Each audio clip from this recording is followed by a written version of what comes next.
All right, guys, we are back. Nick and Spencer here. And as we have mentioned all show long, we've talked a lot about the portal, Spencer.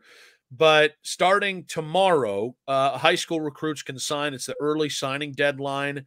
And it's funny because Ohio State fans have very strongly reacted to the second Ohio State high school recruit flipping to Miami in this cycle. This one being Jordan Lyle, a running back out of St. Aquinas in Florida. And it's funny, like if there are two guys in this class that flipping would make me really concerned about the state of the program, and neither of those guys is Jordan Lyle. Like you hate to lose out on that guy, but I feel like this is just the reality of early signing day. And like, I think Bill Kurlick put it perfectly last week. Like there are just some dudes who they'll hold firm on a commit, and at the last second switch. They wanted to switch earlier. They just wanted to kind of duck out of the BS. Yeah, he definitely said it very very poetic, not poetically, but he did it justice in terms of like how that. Yeah, that's a good word for it. That's a good word for it. Yeah, he did a good job sort of summing up the thought process here and why this happens. And listen, Bill being somebody who's covered Ohio State recruiting for as long as he has, I know you and Dustin were talking about it on Monday.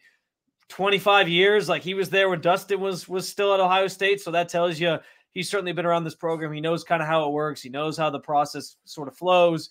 And so, yeah, I trust him in terms of giving some good insight into why guys flip when they do, or, what the decision-making process kind of looks like.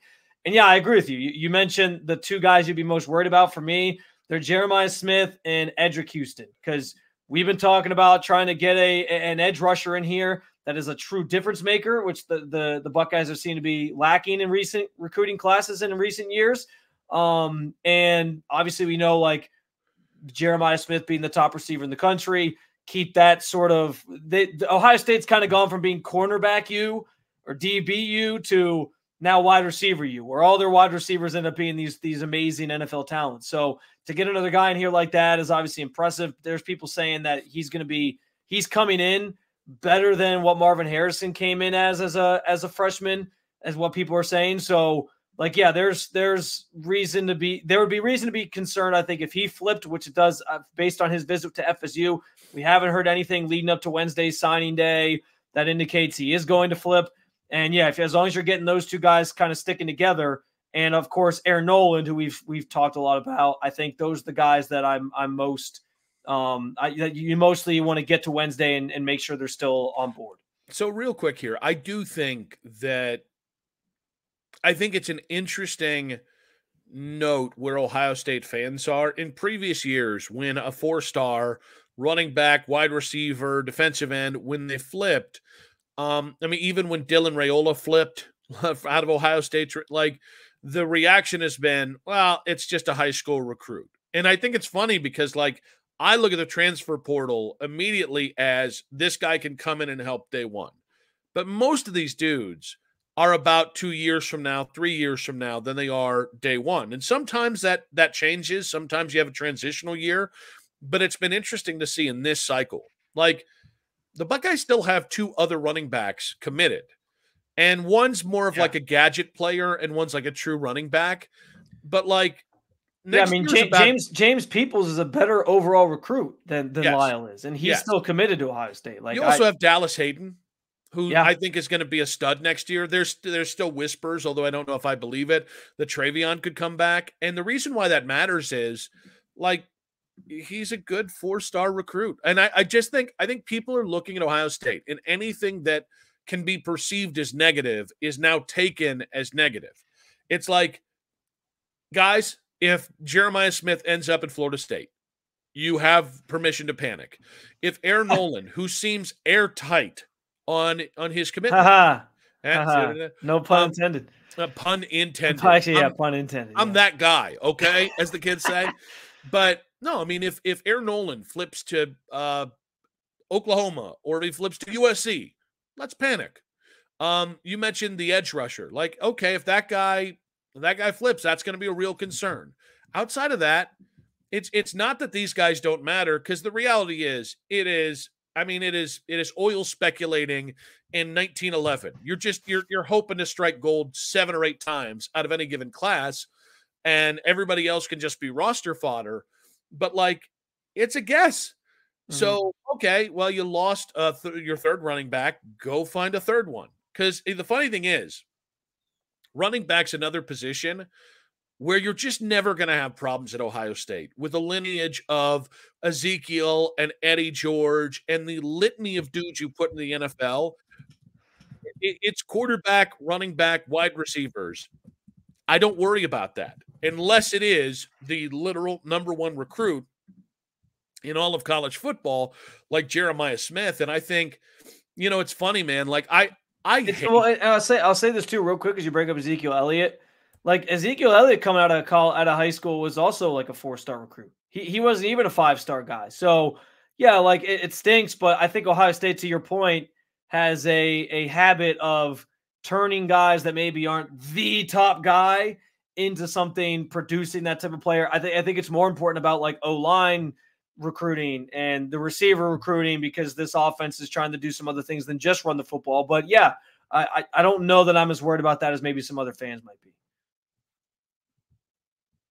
You gotta hold on. You gotta unmute yourself. I am now unmuted. I do think Jeremiah Smith is going to be a huge part of what they do next year, and I think that is, when we start to get here, like it's puckering time. You mentioned, well, we don't know. There's just a lot of speculation, and anytime a guy this late into the process is still taking any measure of visits, and he has consistently taken visits to Florida State, right? So anytime a guy does that, that's one of the biggest signs that he just might not be ready to say it out loud because he doesn't want to get flack from the mass hysteria. And it's not Buckeye fans specifically. It's every superfan program. It's Clemson. It's Florida State. It's Ohio State. It's USC. I mean, if you're a blue blood, you're going to go absolutely crazy if a guy decommits to you at the last moment. It's just the reality. That's how people act. So yeah, I do understand. I do understand that might be part of the reasoning there. So there's circumstantial signs, but he still says he's committed. You got to take these kids at their word till otherwise. I also think too, Nick, I hate to make it this simple or simplify it down to this one thing, but you mentioned like the attitude used to be, oh, well, it's just a high school recruit. It's not a big deal. And I do think on some level that'll come into play more this year and in future years when the transfer portal becomes even more of a thing. Because, yeah, you miss out on a high school recruit. Well, there's always the portal. You could get a guy. Okay, great. But I also think that mentality also stems from one thing and one thing only, and that's beating Michigan. In the years where when you're beating up on Michigan and everything's good and you win 8 straight or whatever the hell, however many in a row they won, like you don't care about, X, Y, Z high school recruits saying, well, we're actually going to flip our commitments and go elsewhere because you're like, oh, well, life is good. We're the cream of the crop. We're in the playoff conversation every year. But when you lose to Michigan, yes, that 4-star recruit who is further down the list in terms of guys that you're bringing in, but still a guy that was, you were counting on being there. It's in some capacity. It's oh no, the sky's falling, everything's coming apart at Ohio State. Ryan Day's lost a step with the recruiting. They're looking for reasons to fire Ryan Day. So I think that just adds fuel to the fire in a year where you again lost to that team. I don't mean to simplify it down to one thing specifically, but I do think that especially for the fan base in particular, and a lot of what we're talking about is fan base driven when it comes to these recruits. It gets boiled down to that. Do you want to throw up the screen grab just for people who don't understand the kind of background here? Because again, we've been talking about this week. Wednesday, December 20th is the beginning of the early signing period. Friday is the closure of that time. That's where, commits can sign here. But Coach J.R. Sandlin did a great job at this on social media, throwing this out as just a reminder here. And while I just want to have this in the background for a minute, it's important to remember when we're talking about this, even after losing Jordan Lyle there, Spencer, they're still number 2 in the country signing class. So they're going to be okay. As long as those 3 players we mentioned, they're going to be okay. But this is just kind of good background stuff to pay attention to as we go into the rest of this week, and the dead period has begun. And this confusing. is what I referred to it a little bit earlier too, just to have there's this window where you can't really have as much contact. And so that's why I said, even if Ohio State doesn't walk away, we said specific to the quarterback position, but even if they don't walk away with a quarterback in the portal yet, it's not the end of the world, because some of these guys, it sounds like, Malik Murphy, excuse me. I combined I combined Malachi Nelson and Malik Murphy. I don't know what it is with my names today, but there's a couple guys that are still out there that haven't made a set decision yet, and they might be waiting for bowl season to kind of formulate and come to an end before they do that. And I do think for Ohio State, that's fine, because like I said, I think they're probably going to do some sort of, let's see what Devin Brown looks like in this bowl game to sort of determine where they're at on the other side of it, and if they do need to pursue a quarterback.